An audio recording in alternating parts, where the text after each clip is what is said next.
Hello दोस्तों, नमस्कार। स्वागत है आपका हमारे यूट्यूब चैनल में। दोस्तों, आज हम आपको बताएंगे पशुपति व्रत के बारे में। पशुपति एक हिंदू धर्म का देवता है जिसे शिव भी कहा जाता है। वह भगवान शिव के अनेक नामों में से एक है।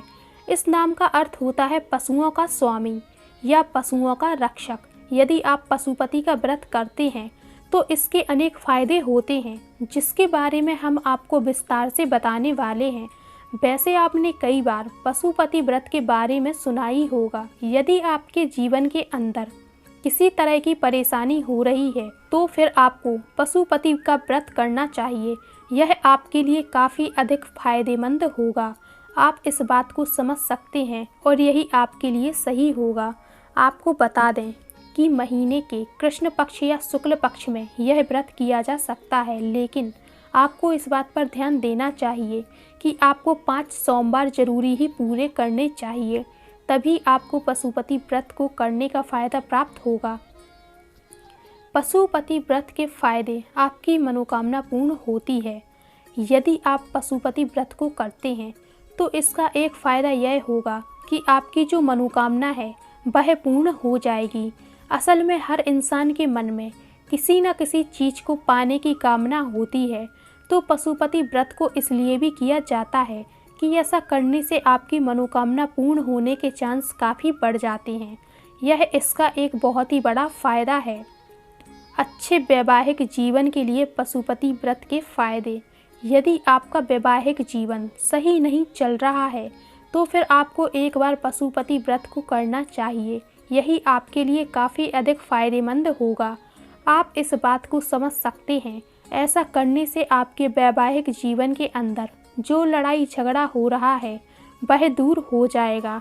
यदि आपकी अपने पति के साथ नहीं बनती है तो आप इस पशुपति व्रत को कर सकते हैं। यह आपके लिए काफ़ी अधिक फ़ायदेमंद होगा। आप इस बात को समझ सकते हैं और यही आपके लिए सही होगा। इसके बारे में आपको पता होना चाहिए। यदि आपके ऊपर किसी तरह की बीमारी आ गई है या पति के ऊपर किसी तरह की बीमारी आ गई है जो कि उनका पीछा नहीं छोड़ रही है तो पशुपति व्रत करना चाहिए। माना जाता है कि पशुपति व्रत करने से यह सारी बीमारी दूर हो जाती हैं। यह एक अच्छा उपाय है और इसको कोई भी कर सकता है। कर्ज को दूर करने में भी मदद करता है पशुपति का व्रत। यदि आपके ऊपर काफ़ी अधिक कर्ज हो गया है और आपको कर्ज से छुटकारा नहीं मिल रहा है तो फिर आपको पशुपति का व्रत करना चाहिए।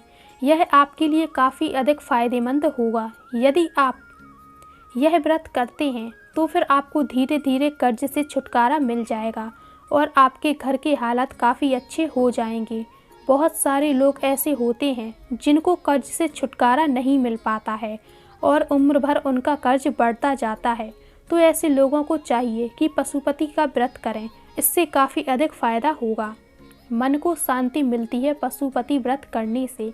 दोस्तों, यदि आप पशुपति व्रत करते हैं तो ऐसा करने से आपके मन को शांति मिलती है।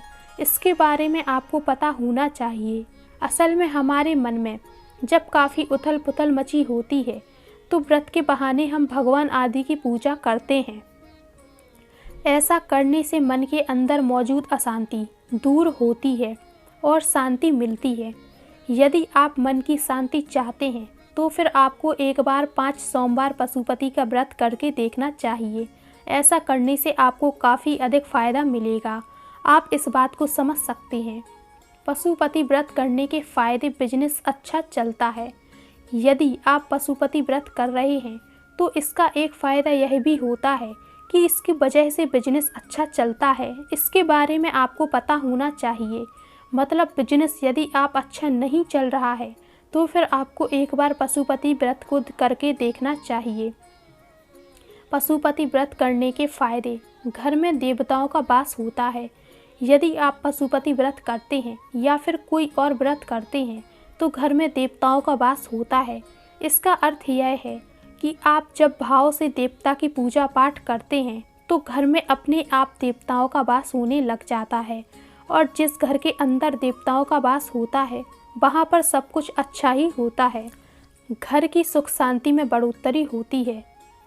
पशुपति व्रत के करने से घर की सुख शांति में भी होती है बढ़ोतरी। यदि आपके घर के अंदर सुख और शांति नहीं है, सब कुछ गड़बड़ चल रहा है, तो फिर आपको पशुपति का व्रत करना चाहिए। यदि आप ऐसा करते हैं तो फिर अपने आप ही घर के अंदर के सुख शांति आने लग जाएगी। यह एक अच्छा व्रत साबित हो सकता है। वैसे भी हम जो कुछ भी कर रहे हैं वह सब सुख और शांति के लिए ही तो कर रहे हैं, तो इस व्रत को करने में भी कोई बुराई नहीं है। भगवान शिव प्रसन्न होते हैं। यदि आप भगवान शिव को प्रसन्न करना चाहते हैं तो फिर आपको पशुपति का व्रत करना चाहिए। यह आपके लिए काफ़ी फायदेमंद होगा। यदि आप भगवान शिव के भगत हैं तो फिर पशुपति का व्रत आप कर सकते हैं। और जो लोग भगवान शिव को प्रसन्न करने के लिए तरह तरह के कार्य करते हैं, उनके लिए यह व्रत भी काफ़ी ज़्यादा फायदेमंद होगा। पेट की बीमारियों को कम करता है पशुपति का व्रत।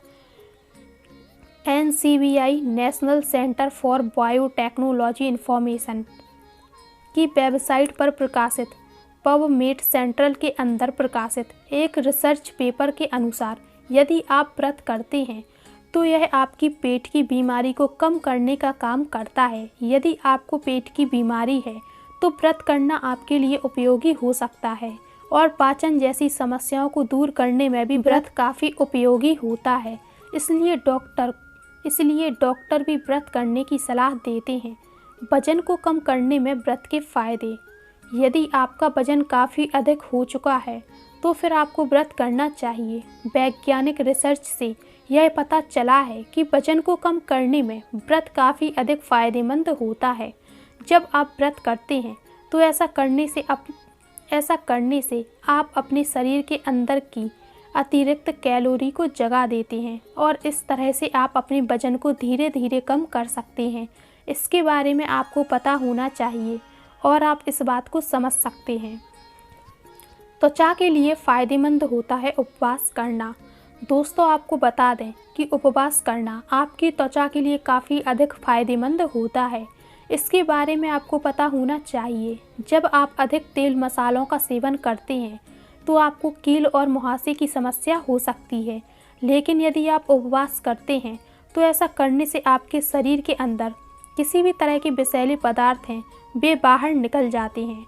इस तरह से आपकी त्वचा को साफ करने में भी उपवास काफ़ी अधिक मदद करता है। ब्लड प्रेशर को कम करता है। यदि आपको किसी तरह की ब्लड प्रेशर की समस्या है तो भी आप उपवास कर सकते हैं। वैज्ञानिक रिसर्च के अंदर यह पता चला है कि ब्लड प्रेशर को कम करने में भी उपवास करना काफ़ी अधिक मदद करता है। इसके बारे में आपको पता होना चाहिए और आप इस बात को समझ सकते हैं। यदि आपका ब्लड प्रेशर अक्सर अधिक रहता है तो आपको भी उपवास के बारे में सोचना चाहिए। आप इस बात को समझ सकते हैं। यदि आपका भी ब्लड प्रेशर हाई रहता है तो उसके बाद आपको एक बार व्रत करके देखना चाहिए। आपको अपने ही आप पता चल जाएगा कि यह किस तरह से आपके रोग को दूर करने में मदद करेगा। कोलेस्ट्रॉल को कम करने में व्रत के फ़ायदे। यदि आपका कोलेस्ट्रॉल काफ़ी अधिक रहता है तो भी आपको व्रत करना चाहिए। ज़रूरी नहीं है कि आप सिर्फ पशुपति का ही व्रत करें, आप किसी भी प्रकार का व्रत कर सकती हैं। आपको हर प्रकार के व्रत के अंदर यह फ़ायदा मिलेगा। कोलेस्ट्रॉल यदि शरीर के अंदर बढ़ता है तो फिर यह हार्ट रोग के जोखिम को बढ़ा देता है और यदि आप हार्ट रोगी हैं तो फिर आपको कोलेस्ट्रॉल के स्तर के बारे में ध्यान रखना ज़रूरी होता है। ब्लड शुगर को कम करता है व्रत करना। दोस्तों, यदि आपको ब्लड शुगर की समस्या है तो फिर आपको व्रत करना चाहिए। यह काफ़ी अधिक ज़रूरी हो जाता है। ब्लड शुगर को कम करने में व्रत काफ़ी अधिक उपयोगी होता है। एक शोध के मुताबिक ब्लड शुगर से पीड़ित लोगों के लिए उपवास काफ़ी कारगर साबित हो सकता है। बाकी आप यदि व्रत कर रहे हों तो फिर आपको एक बार अपने डॉक्टर से परामर्श लेनी चाहिए और आपका डॉक्टर आपको जो निर्देश देता है उसका पालन करें। शरीर की रोग प्रतिरोधक क्षमता को बढ़ाने का काम करता है व्रत।